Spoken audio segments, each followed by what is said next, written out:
Então vamos lá, vamos falar um pouquinho sobre ultramaratona, vamos entender o que é a ultramaratona. O objetivo do Fábrica de Nadadores é falar sobre maratona aquática. Eu sempre trato de assunto técnico, trato de assuntos de provas menores, quem está começando, os iniciantes, mas também acho importante englobar a maratona aquática como um todo, né? Então tem gente que está começando, mas que tem um sonho de fazer uma ultramaratona aquática. E nada mais justo do que entender o que é ultramaratona aquática. Quando eu comecei na maratona em 2006, eu nem imaginava que existia uma ultramaratona aquática e tampouco que existia o nome ultramaratona aquática. Para mim, maratona já era maratona. 1 quilômetro, 10, 20, 50, para mim já era maratona, mas eu não sabia. Em 2006, há 16 anos atrás, eu não fazia ideia que existiam provas acima de 10 quilômetros, assim, né? De 10 quilômetros eu já tinha visto, mas acima disso eu não sabia. E depois fui experimentando aí, nadando, experimentando, pesquisando, estudando e conhecendo esse mundo da maratona aquática e cheguei na ultramaratona aquática, né? Hoje eu me considero um especialista na maratona aquática em todos os níveis, né? Eu trabalho com atletas desde da iniciação da maratona aquática até atletas de ultramaratona aquática. Então, vamos entender o que é a ultramaratona aquática. A maratona aquática ela é considerada a partir de 10 quilômetros, que considera maratona aquática. Abaixo disso, fala-se de águas abertas, né? Porém, no mundial de maratona aquática, as provas oficiais são 5, 10 e 25 quilômetros. Isso os 5 quilômetros também é uma maratona aquática. Então, essa definição ela fica um pouco no ar, né? Porque os 10 quilômetros é tido como maratona aquática, porém, os 5, ele também tem no circuito mundial. No circuito não, tem no mundial. Na Olimpíada, 10 quilômetros. No mundial, 5, 10 e 25 quilômetros. Então tem desde as águas abertas, 5 quilômetros, maratona aquática 10 e ultramaratona 25. A ultramaratona aquática ela é considerada a partir de 15 quilômetros. Então de 15 quilômetros para cima é considerado ultramaratona aquática. E isso vem crescendo cada vez mais. Os atletas vêm se desafiando, principalmente os atletas amadores vêm se desafiando bastante, né? Fazem as provas mais curtas, vão ganhando confiança, vão vendo como é que é esse mundo do treinamento, do planejamento, e vai aumentando cada vez mais. Então, é isso. A ultramaratona aquática, provas acima de 15 quilômetros. Agora vamos destrinchar esse mundo, porque tem gente que nunca ouviu falar, tem gente que já ouviu falar de algumas provas, e tem gente que não faz ideia a quantidade de provas que tem pelo mundo aí, de desafios e provas que tem no mundo, nessa distância de ultramaratona aquática, né? Bom, importante entender que qualquer prova acima de 15 quilômetros que não é em circuito, então prova de circuito, o que é? Provas com boias, né? Então tem lá, por exemplo, o Aquaman nós vamos fazer uma prova de 12 quilômetros. Prova acima de 10 quilômetros é recomendado que você tenha uma embarcação por atleta. Quando você sai de um ponto e chega no outro ponto, né? Então é uma travessia. Quando você sai de um ponto e chega no outro, você faz uma travessia. Quando você dá voltas num circuito, então é tido como um percurso, tá? Então o Aquaman, por exemplo, vai fazer 2 voltas de 6 quilômetros. Para quê? Para que o atleta não tenha que ter cada um o seu barco, cada um o seu caiaque, porque isso encarece para o atleta, né? Então ele paga a inscrição e aí ele consegue fazer os 12 quilômetros. Mas quando vai fazer uma 14 bis, por exemplo, que é uma prova de 24 quilômetros, precisa de uma embarcação por atleta. Se vai fazer uma Ilha do Mel, precisa de uma embarcação por atleta, e assim por diante. Então, provas de ultramaratona, obrigatoriamente, quando é uma travessia, obrigatoriamente tem que ter uma embarcação por atleta. Por quê? Para a segurança do atleta, para a segurança, a vida dele, caso aconteça alguma coisa, para a segurança, caso tenha embarcações ali passando, né? Para a segurança, para ele poder se alimentar, para ele poder se hidratar e ter alguém ali cuidando dele.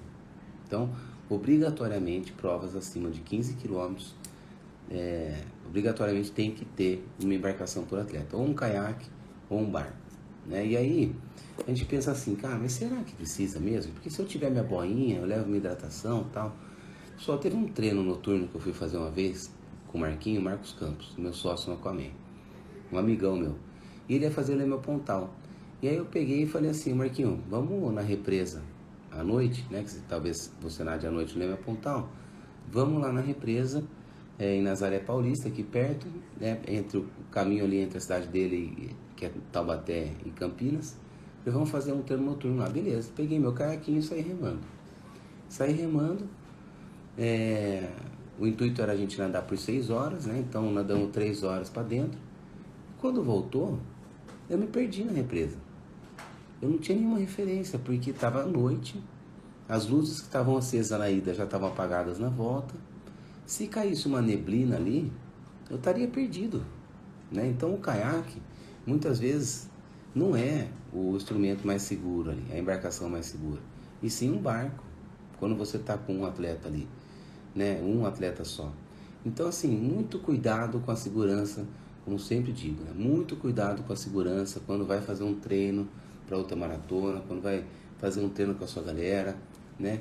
Uma embarcação a motor é sempre importante que tenha. Se você está sozinho ali e vai nadar por mais de 6 horas à noite, por exemplo, é importante que tenha uma embarcação a motor. Se você vai nadar de dia, numa represa que tem as margens, menos mal. Mas se acontece alguma coisa, a embarcação rápida é o que vai fazer a sua segurança de verdade. Porque se você tem, sei lá, uma parada cardíaca ou uma queda de pressão, alguma coisa assim durante o nado, como é que vai fazer com o caiaque? Né? Então, assim, é muito importante que você leve em consideração que a ultramaratona é um investimento que você faz na sua vida. Então, o atleta que vai para a ultramaratona, ele tem consciência que ele vai fazer um investimento. Se ele acha que ele vai ter gasto, então é melhor não entrar numa ultramaratona, né? Pensa bem, não é que é melhor não entrar, né? Cada um toma a sua decisão, mas pensa bem, porque é o seguinte, uma ultramaratona, você não vai despender seu tempo só na hora de nadar a ultramaratona, na hora de nadar por 5, 6, 7, 10, 12 horas. Você vai despender tempo na preparação, vai ter muito tempo de treino, você vai abdicar tempo da sua família, né? Você vai deixar de estar com sua família, você vai deixar de trabalhar o que você poderia trabalhar. Então você vai abrir mão de muita coisa.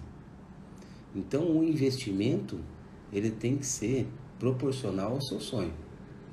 Se você tem o sonho de fazer uma maratona aquática, lembra que vai ter um investimento. Eu já vi atleta resolver fazer uma prova X. Ah não, cara, mas puta, não vou contratar um barco porque é muito caro, tá? Vou contratar um caiaque. Contratou o caiaque, na metade do caminho não aguentou.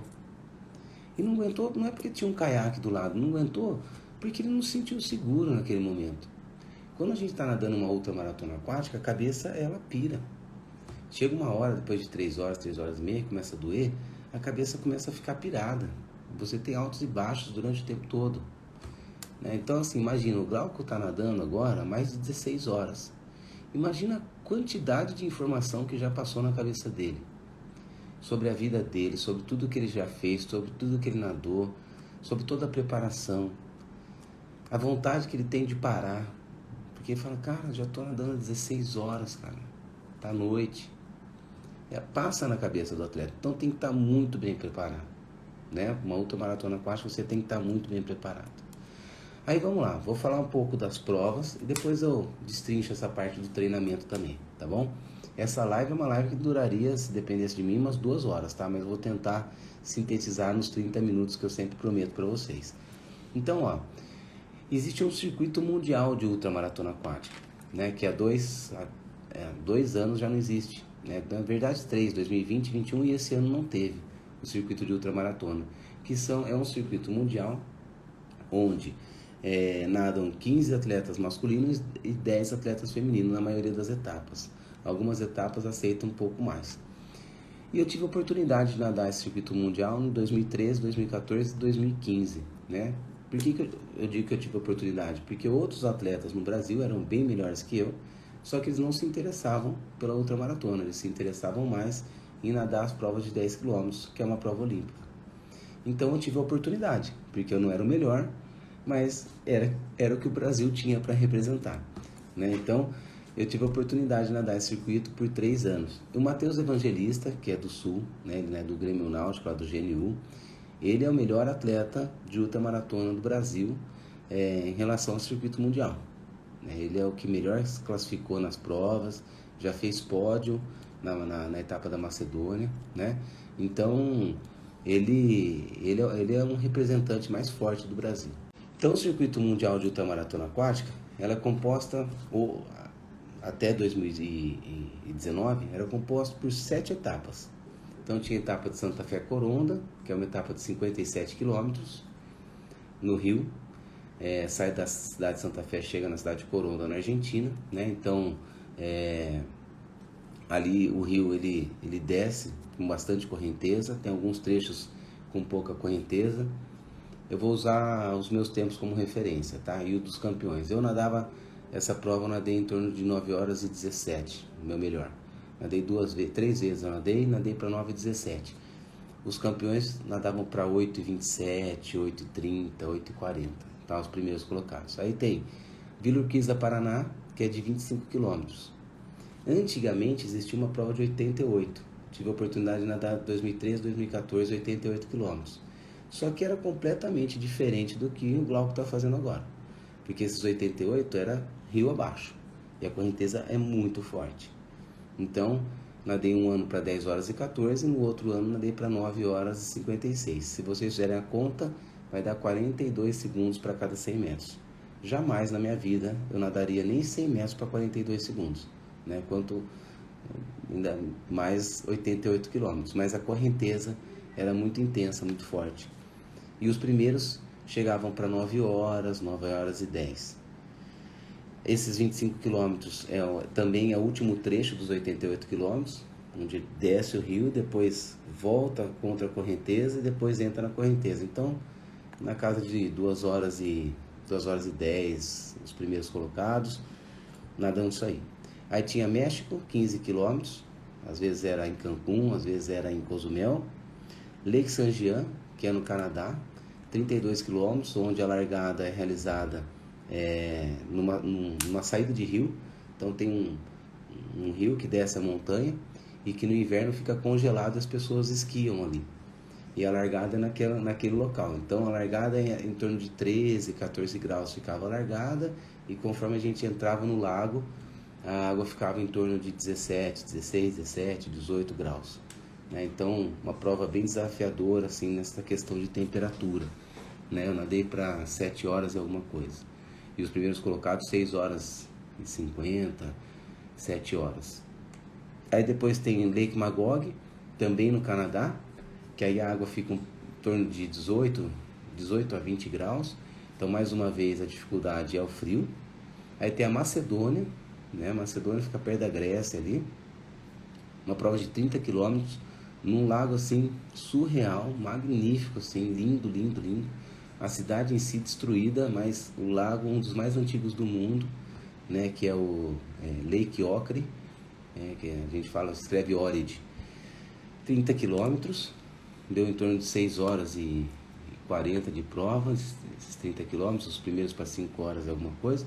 E Capri Napoli, tradicionalíssima Capri Napoli, uma das etapas talvez mais charmosas aí do circuito mundial, e talvez até do mundo. Sai da ilha de Capri e chega na cidade de Nápoles, aquele oceano azul, coisa mais linda. 6 horas e meia de prova, os primeiros 6 horas e 10. Só que, para todas essas provas tem uma variação enorme. Por exemplo, os 88 quilômetros, ela já foi ganha abaixo de 8 horas, nos 88 quilômetros, porque foi uma época que choveu muito, então descia muita água do rio, e já foi ganha com mais de 9 horas, 1h30 a mais. Por quê? Depende da condição. Capri Napoli já teve ano que ganhou com 6 horas e pouquinho, já teve ano que ganhou com mais de 7 horas. Então as condições, elas contam muito. Então o circuito mundial, ele é composto por etapas longas, acima de 15 quilômetros.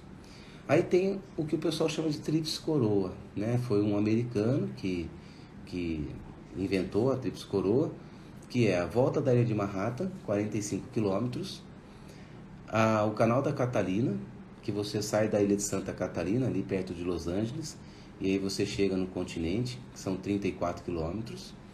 E essa travessia, normalmente ela é noturna, né? Normalmente não, todas são noturnas. Sai 11h30 da noite lá do meio do oceano, Oceano Pacífico. E aí você chega no continente e tem o Canal da Mancha, 34 quilômetros, que é aí frio e correnteza, né? E todo aquele glamour do Canal da Mancha, né? Então, quem completou a Tríplice Coroa, quem nada essas 3 completa a Tríplice Coroa. Eu tive a honra aí de nadar essas 3 provas também.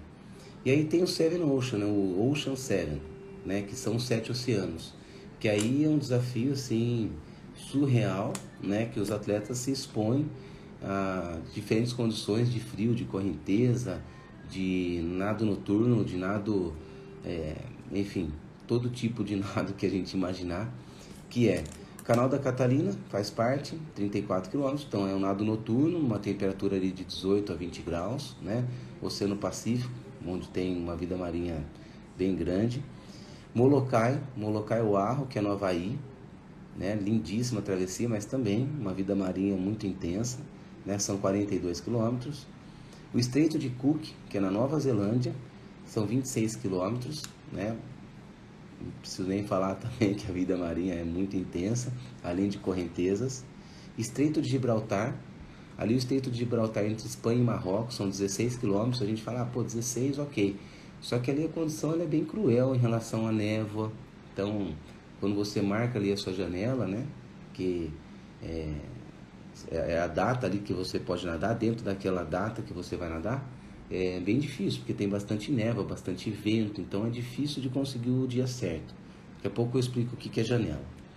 O Estreito de Tsugaru, né, que é no Japão, são 20 quilômetros, em torno de 20 quilômetros no Japão.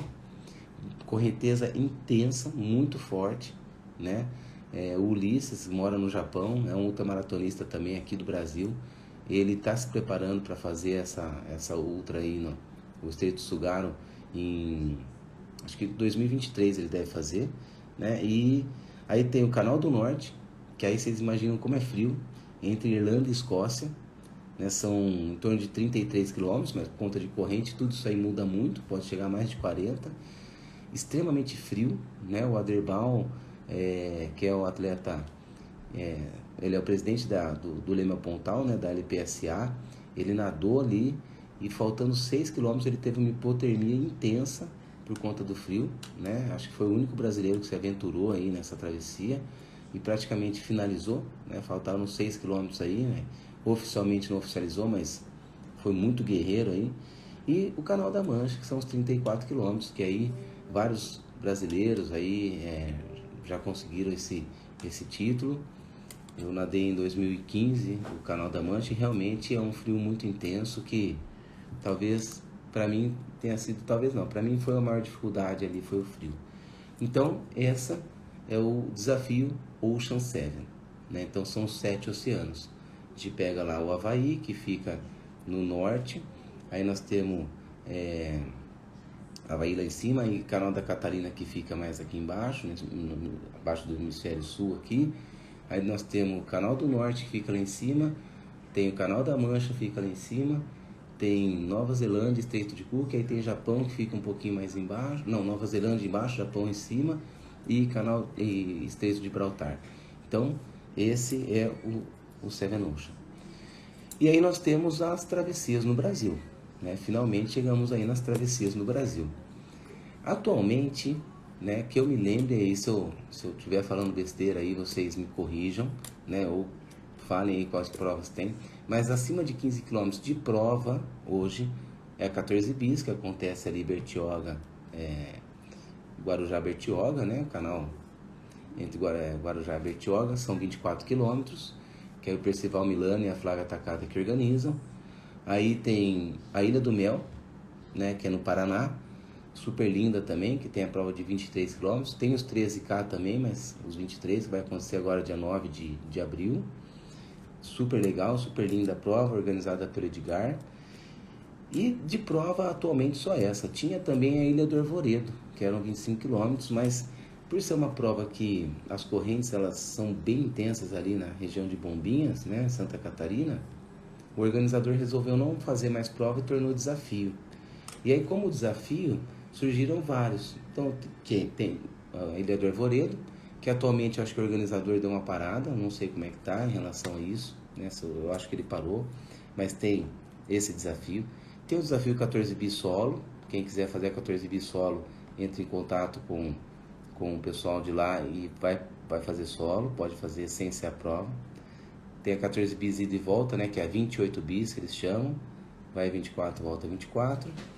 Aí nós temos ali o Leme ao Pontal, né, que é o LPSA, que é o Aderbal Trader, que é o presidente da LPSA, e tem o Leme ao Pontal são 36 km, mas hoje ele criou também o Leme Barra, que são 18 km, e tem a de 50 km, que sai do Leme e chega, eu não me lembro o nome da cidade que chega lá, mas são 50 km. Então, a LPSA hoje tem 18, 36 e 50 km. Aí tem o Suimbiza, que é esse que o Glauco está fazendo hoje, que é na Ilha Grande, também Rio de Janeiro. Ali eles têm as metragens de 16 km, 25 km, 48 km, vamos lá, 16 km, 25 km, 37 km, 48 km e os 85 km, que é a volta completa. Irapuã, obrigado. Barra de Guaratiba. Então, LPSA 50 km, sai do Leme e chega na Barra de Guaratiba, tá? 50K. Aí tem outro desafio, Manaus, que é no Rio Negro, lindíssimo, tá? 18 km e 30 km. Aí o organizador é o Pierre Gadelha. Ele inclusive organiza a prova que acontece lá em Manaus, que quem nunca participou é fantástico, a coisa mais linda, assim, você realmente se sente no coração do Brasil, nadando naquele rio. O rio, não é à toa que ele é chamado de Rio Negro, né? Ele é extremamente escuro, mas, assim, é quente, mas é uma experiência, assim, fantástica. Aí tem a Ilha do Mel também, no Paraná, né? O mesmo lugar que tem os 23 km, tem os 45, que é a ida e volta no percurso. Tem o Swing 360, que é em Barra Bonita, sai de Barra Bonita, chega em Pederneiras, que é interior aqui do estado de São Paulo, que quem organiza é o Marcos Fracaro, o Thiago Rebolo e o Alain Viana, 3 ultramaratonistas, eles que organizam essa travessia, que é desafio. Quando eu falo que é desafio, pessoal, é porque você tem que agendar para ir lá fazer. E tem Caraguá Ilha Bela, que é um revezamento organizado pelo Igor, o Igor de Souza, né? O maior ultramaratonista do Brasil, né? Ele que é o único que fez ida e volta, né? No Canal da Mancha, o único brasileiro a fazer ida e volta, recordista mundial da ida e volta, né? E referência para todos nós, aí o Igor de Souza, ele que me treinou para o Canal da Mancha. Então nós temos todos esses desafios, né?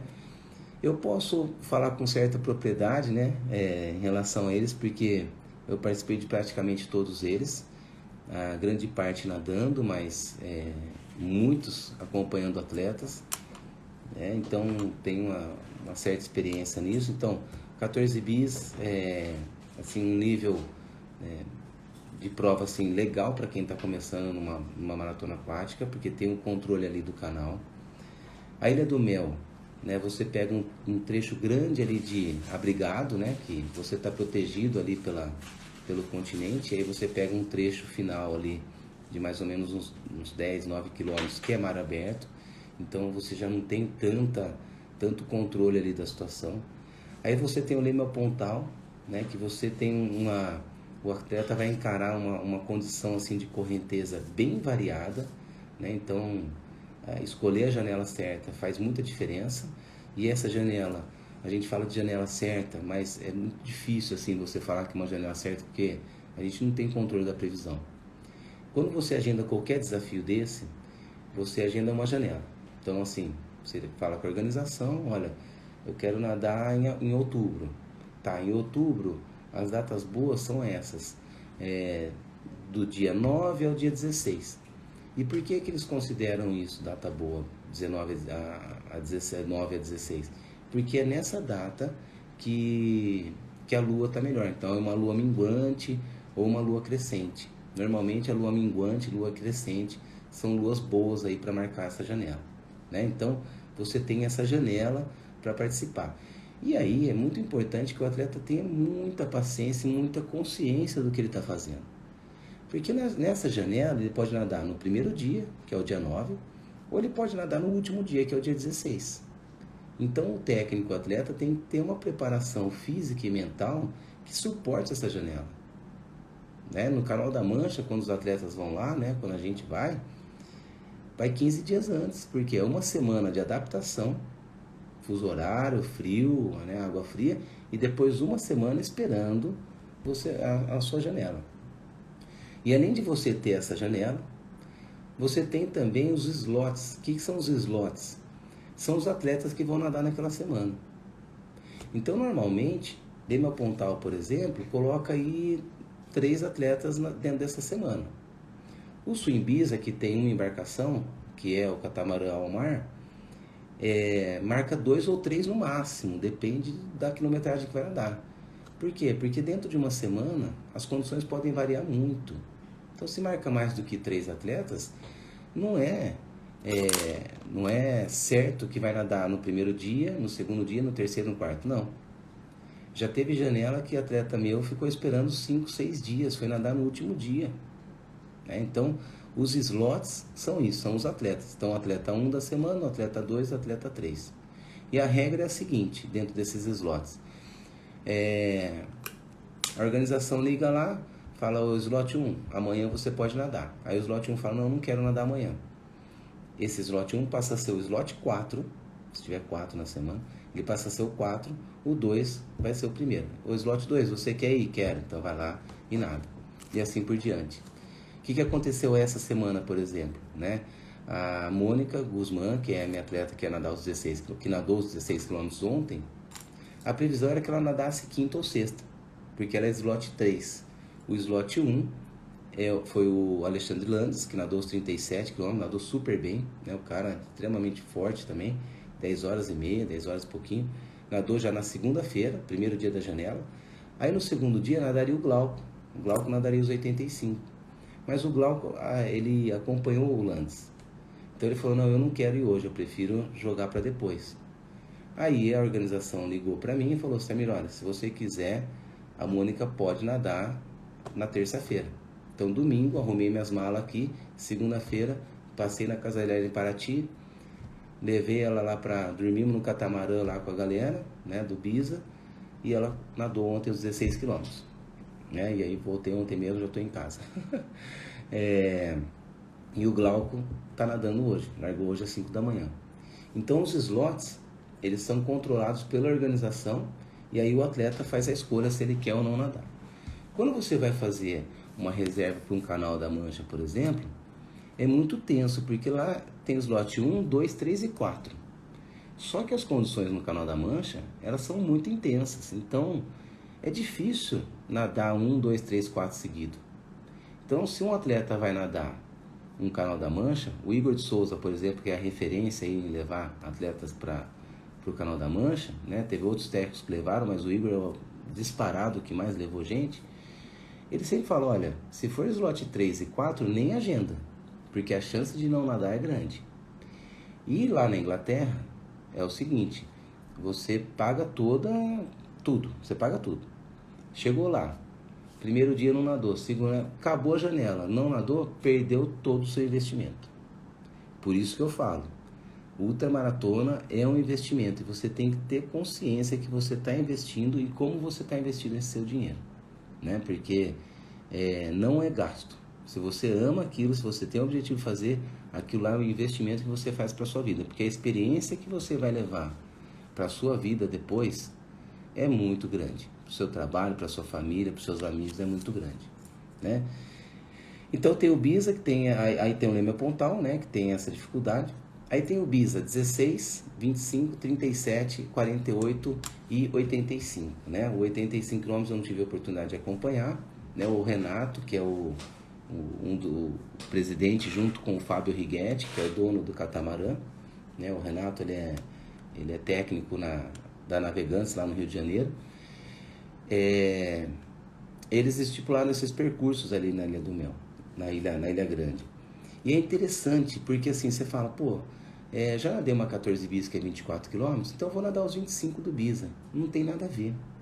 Nada a ver. Porque a 14 bis é mais controlada, a correnteza, você sabe a hora que ela sobe, a hora que ela desce, você consegue se proteger nas margens. Ali na Ilha Grande, os 25 quilômetros, você pega mar aberto, depois você pega uma costa com uma laje gigante ali, que mexe muito e tem encontro de corrente, né? Tem uma vazão de água grande.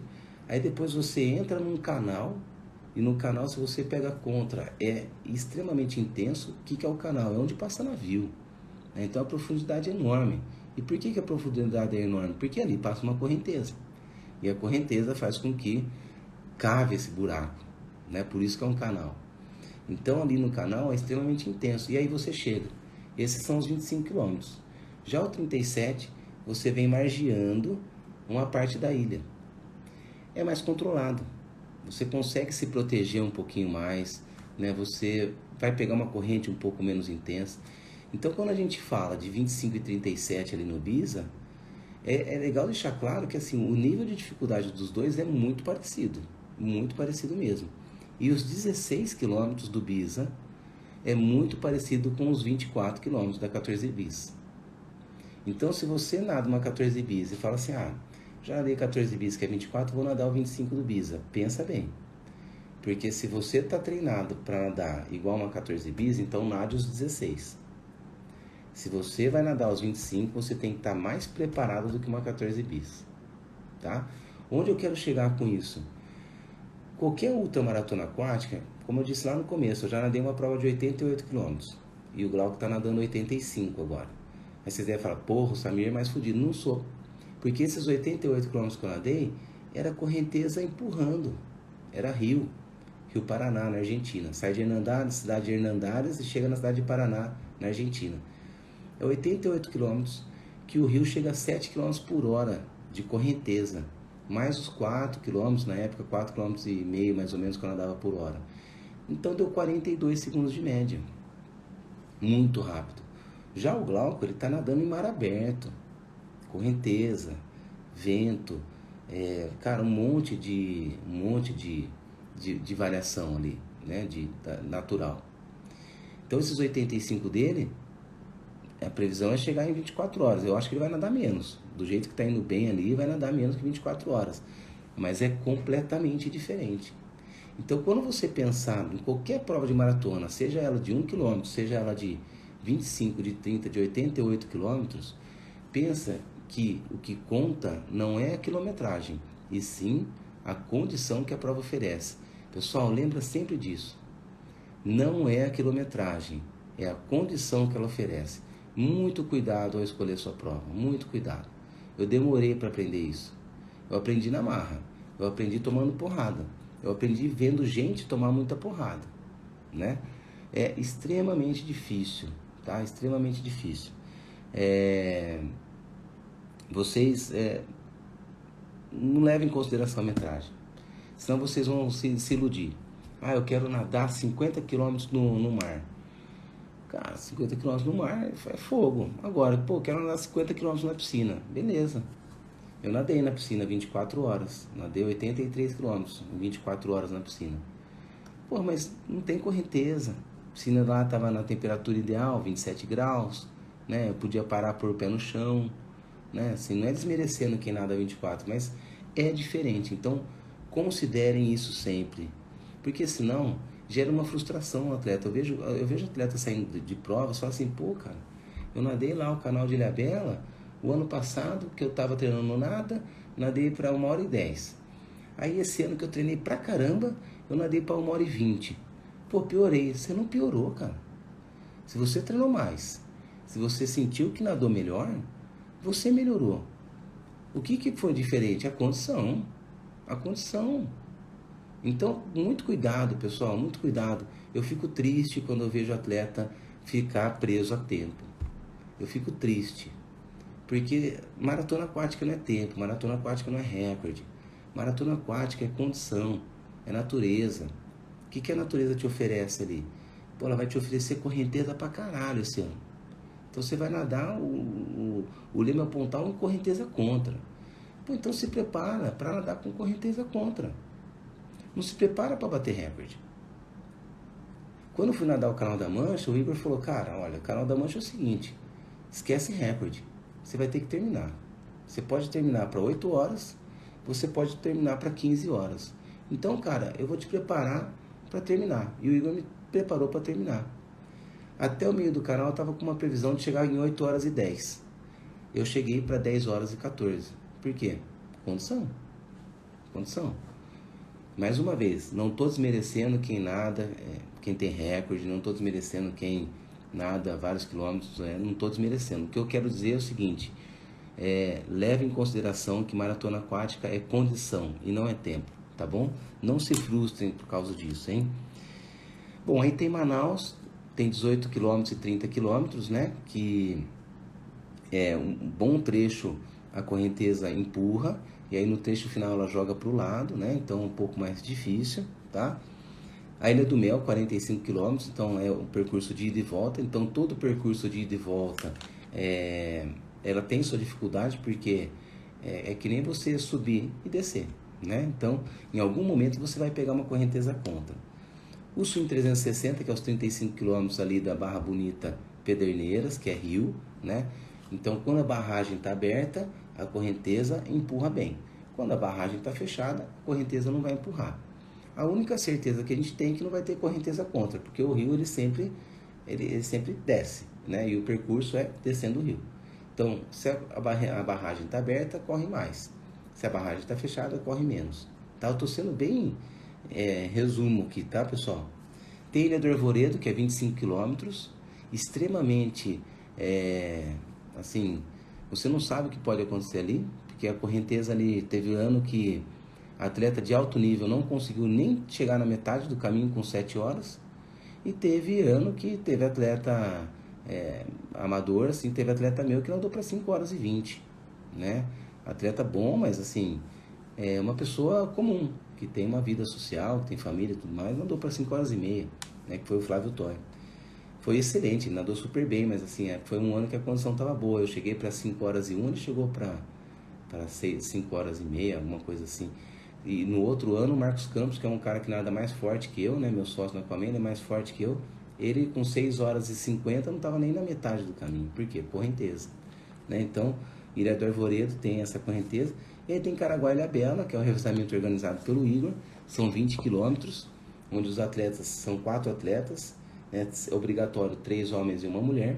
Acontece sempre em novembro, já tem data marcada inclusive. Entra lá no maratonaquatica.com.br que tem a data, o calendário do Igor.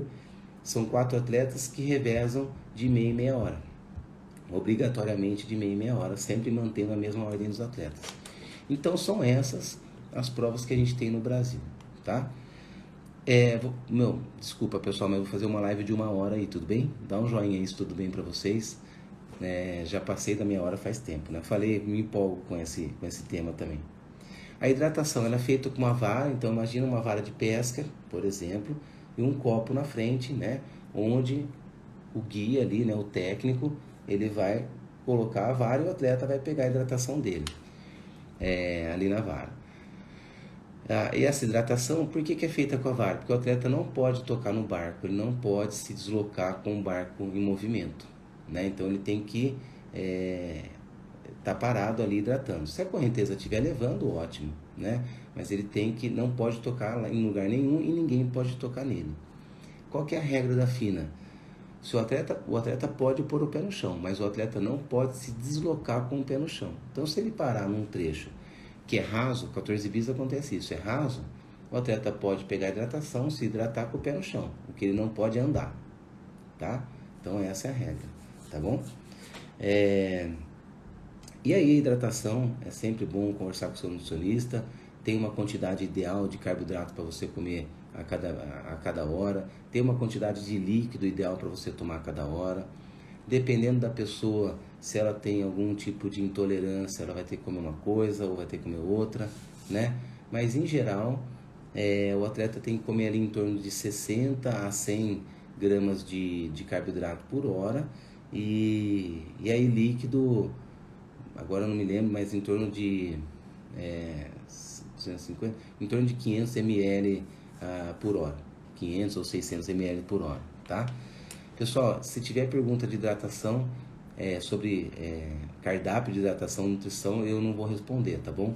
Eu não sou especialista nisso, eu prefiro não opinar. Meus atletas eu opino, obviamente, porque eu conheço eles e eu converso com o nutricionista deles, mas assim, numa live aqui eu prefiro não opinar em relação à hidratação, tá? Espero que vocês entendam e aceitem que acho não, né? Cada profissional tem sua área. Eu sou profissional de educação física, especialista em treinamento para maratona aquática, treinamento para natação. Então, prefiro não entrar no assunto de fisioterapia e de nutrição, tá legal?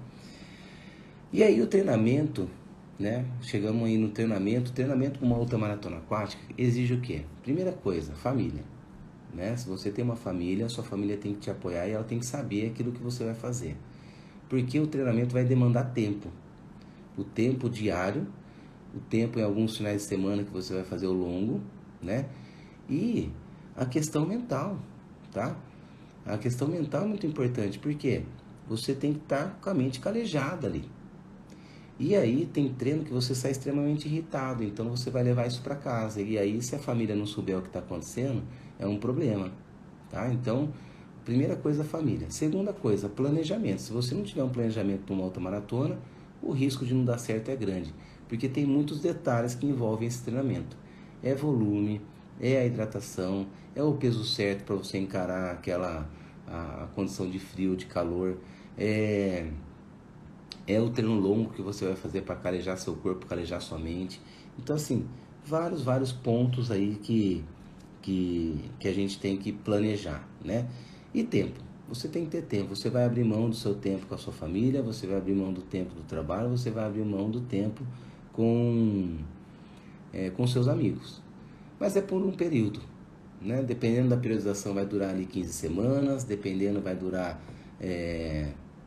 sei lá, 20 e tantas semanas, 30 semanas, e aí vai dar periodização, né? Então é isso. Você precisa calejar o seu corpo, você precisa calejar a sua mente. E não é simples assim, né? Por que eu digo que não é simples? Não tô desacreditando ninguém, tá? Meu lema continua sendo: somos todos capazes. Todo mundo está assistindo aqui, se tem o sonho de fazer uma ultramaratona, se tem esse planejamento, vai em frente. Agora, a gente vê um Glauco nadando agora aos 85, fala assim: caralho, cara, pô, o Glauco tem 49 anos, cara, pô, tá nadando aos 85, acho que eu consigo fazer também. A gente consegue, tá? Só que não é simples assim, né? Eu não me arrisco a nadar os 85 quilômetros, porque eu sei da minha condição física, do meu tempo, eu sei da minha condição atual, do meu planejamento de vida atual, e eu sei do meu histórico, né? Agora, o Glauco é um cara extremamente calejado na maratona aquática, fisicamente e mentalmente. Esse cara já nadou provas que a gente nem imagina. Esse cara já fez treinos que a gente nem imagina. Porque ele é um cara, assim, extremamente reservado, extremamente humilde.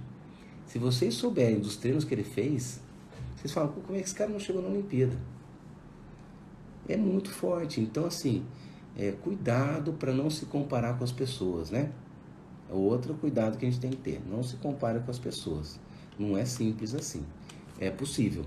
Tudo é possível. Mas não é simples assim. Tá bom? E mais uma vez, para finalizar aqui, não é a metragem que importa, e sim as condições. Coloque isso na cabeça. Não se frustre por causa de tempo. Nade a sua prova, percebendo o ritmo que você está nadando, percebendo aquilo que você está fazendo e sabendo que você está melhor do que o ano anterior, independente do tempo que você vai fazer. Perceba isso, porque dependendo da condição que você vai pegar na mesma travessia, vai dar uma diferença enorme. Em 2008, eu ganhei a 14 bis com 5 horas e 50, em 2008. Em 2013, eu fiquei em terceiro com 4 horas e 32, em 1 hora e 20, numa 14 bis. Eu ganhei com 5,50, ganhei do Glauco naquele ano, inclusive, e na outra 14 bis em 2014, 1 hora e 20 de diferença. Pô, tava pior, não tava, eu tava bem mais treinado, cara, bem mais treinado na primeira. Mas a condição, né, foi diferente. Beleza? Vamos lá, vou responder as perguntas aqui então, hein? Parabéns por toda a história que você escreveu na ultramaratona, como atleta e como técnico. Obrigado, Beth. Obrigado mesmo. Sou muito feliz com com a maratona aquática, me identifiquei muito com a ultra e graças a Deus os atletas se identificam também e o trabalho vai super bem.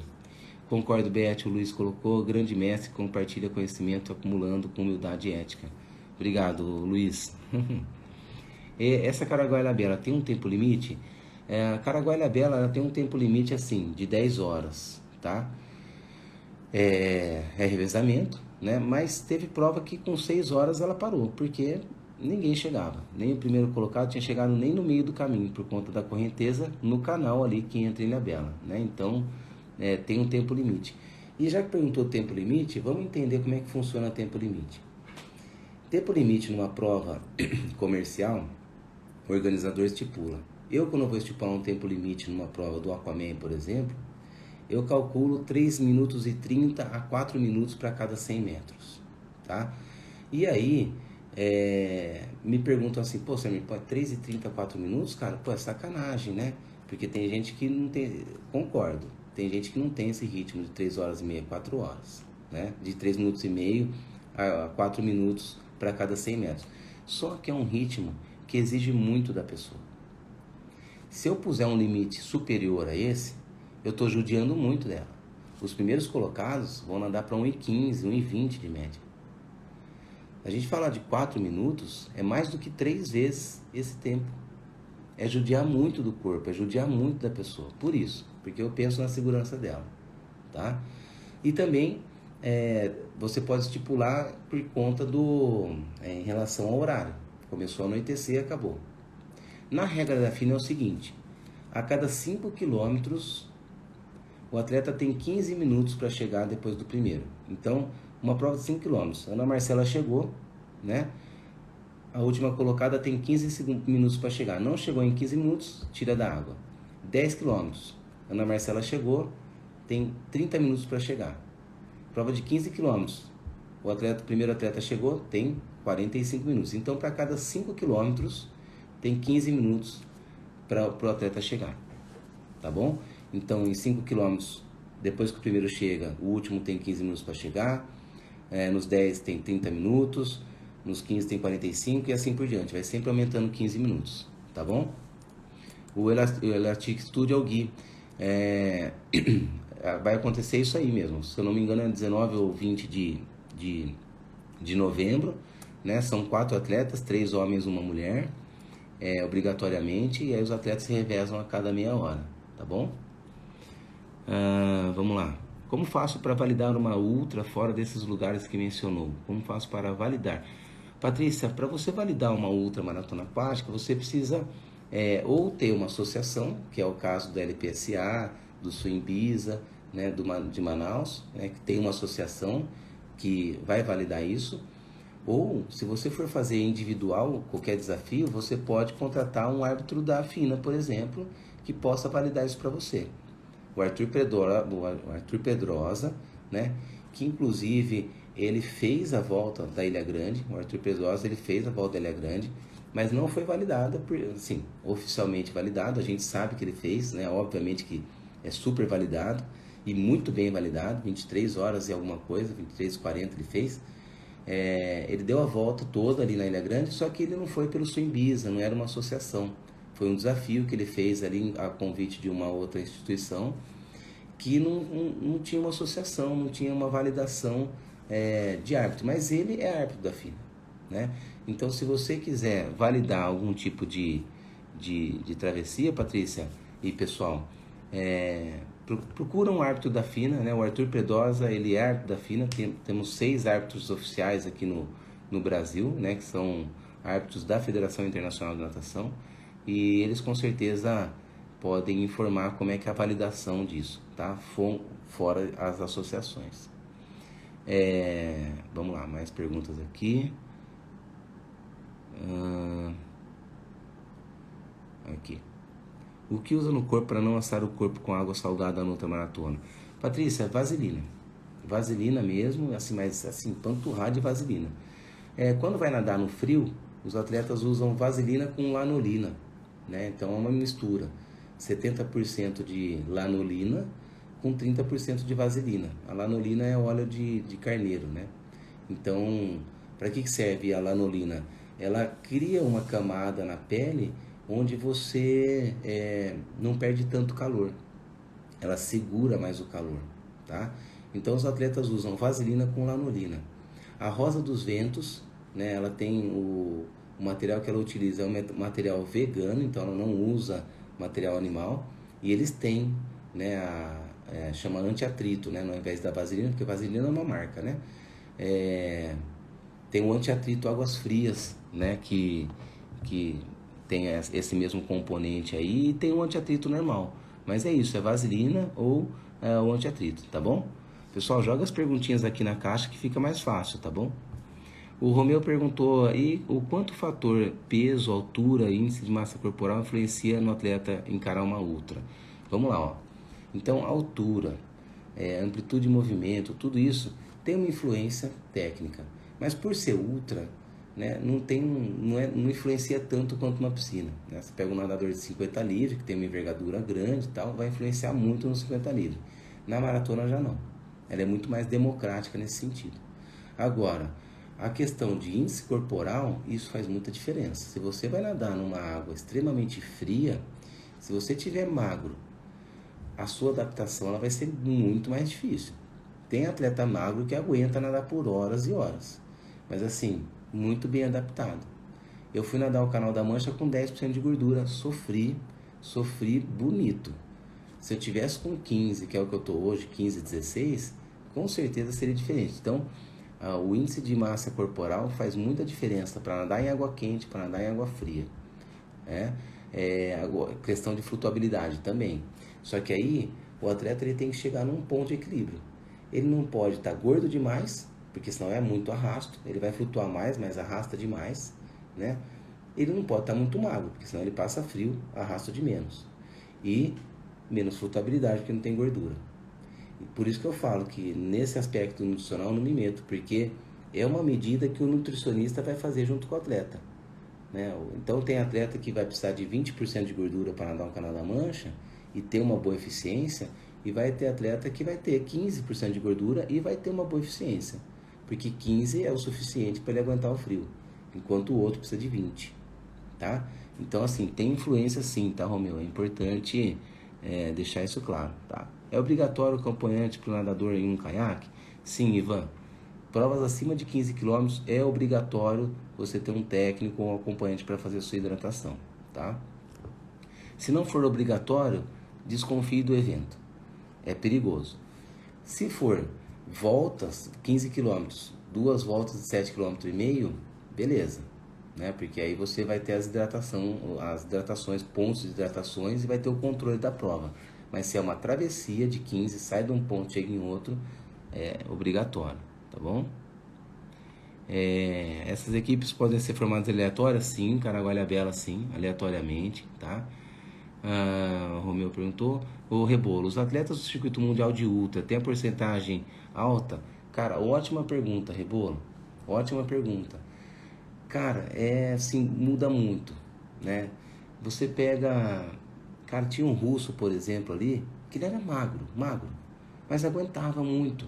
Mas ele é russo, né? O cara vive no frio, o cara vive no gelo. Ele tinha 10% de gordura, acho, e olha lá. E aguentava, ele ia pro Canadá, ele ia pro pau, entendeu? Mas por conta da adaptação física e mental dele, que não precisava de gordura, né? Agora, teve, por exemplo, um indiano que foi nadar, que a hora que ele entrou ali na plataforma do Canadá, deu a largada, ele ficou ali mesmo, ele nem largou. Foi assim, hoje a gente dá risada, né? Mas foi isso mesmo. Todo mundo entrou na água, cara, 13 graus, né? Todo mundo tremendo de frio e todo mundo no shape, né? Porque assim, é aquele negócio que eu acabei de falar, né? A eficiência versus a necessidade de ter gordura para aguentar o frio. Então tava todo mundo... E aí o indiano entrou ali, cara, a hora que deu a largada, o indiano ficou na plataforma, vazou, nem saiu nadando, de tanto frio que ele tava. Então os atletas ali no circuito mundial varia também, mas em geral são atletas muito bem adaptados. Você pega os atletas alemães, na Alemanha tinha um atleta que era bem magro, né, que é o Studzins, que era o melhor, e tinha um atleta que já era um pouquinho mais cheinho. Esse mais cheinho eu tô falando de 12, 13 de gordura, né, forte. mais 12, 13 de gordura. Agora, tinha também o búlgaro, que é o melhor, que é o Petr Stoichtev, né, que foi campeão 13 vezes do Lake Saint-Jean ali no Canadá. Esse cara tinha mais ou menos uns 13% de gordura, mas o cara enorme, assim, cara grande, pô, parrudo, o cara só, cara, esse cara é pesado para nadar, mas meu, o cara andava grande, flutuando, né? Petr Stoichtev. Não sei nem como é que escreve assim, mas procurar vai achar. Mas a porcentagem de gordura varia bem, mas em torno ali de 10, 12, dificilmente menos que 10, tá? Rebolou. A partir de quantos quilômetros é considerado ultra? A partir de 15 quilômetros, tá? O Beto perguntou a partir de qual distância? Ah, tá. Mesma coisa. Caraguá, Patrícia. Muito bem, acho que eu respondi todas as perguntas aqui. Eu vi uma pergunta passando aqui, ó. Treinei 10K com o Silvio na preparação pro Bisa, no qual tá mandando lá. Qual o desafio do corpo para andar mais de 4 horas? Lombar, ombro, braço, tudo. Na verdade é tudo. Depois que a gente passa de 3 horas, né, normalmente é o relato dos atletas, tá? Depois de 3 horas é a hora que pesa, a hora que você começa a sentir dor, você sente o cansaço ali, né? E ali é a hora que entra a mente. E é o que eu falo para todos os atletas. Quem vai nadar uma prova de ultramaratona precisa fazer um treino de mais de 3 horas, 3 horas e meia. Isso é básico, tá? Qual que é o volume máximo que eu gosto de fazer nos treinos? 70% daquilo que eu espero do atleta. Então, se eu acho que o atleta vai nadar para 15 horas, para 10 horas, então eu vou fazer um treino ali de 7 horas com ele. Não vou fazer um treino de 10 horas, senão perde a graça no dia, né? Eu sempre jogo para mais. Então, se eu acho que o atleta vai nadar 10, ele vai chegar para 8, 9, né? Mas ele vai nadar por 70% ali do volume de prova dele, tá? Então, se eu prevejo que ele vai nadar em 10 horas, eu faço um treino de 7 com ele. Agora, o mínimo que o atleta tem que fazer, se ele vai nadar uma prova acima de 15, é nadar mais do que 3 horas e meia, para realmente sentir o peso ali do corpo, aquela sensação de inchaço, de desconforto físico, de ter que brigar com a mente e o corpo, assim, pô, cara, não dá mais, tá doendo, acostumar com a dor e tornar a dor a sua aliada, né? Eu costumo dizer que o atleta que gosta de sentir dor está preparado para nadar uma ultramaratona, porque vai doer, né? Se eu falar que não vai doer, é mentira. Vai doer, mas é gostoso, cara. Essa dor é boa. Eu gosto de sentir essa dor. Eu gosto mesmo. Claro, se é uma dor de lesão, sei lá, ligamento do ombro, a lombar, né? A hérnia lombar, aí é outra coisa. Mas a dor muscular, essa dor eu adoro. A hora que começa a doer, eu falo, porra, agora começou, cara. Agora tá massa, sabe? Então é importante que o atleta esteja preparado para isso. Tá legal? Pessoal, desculpa, falei demais. Fiquei 1 hora aqui falando com vocês.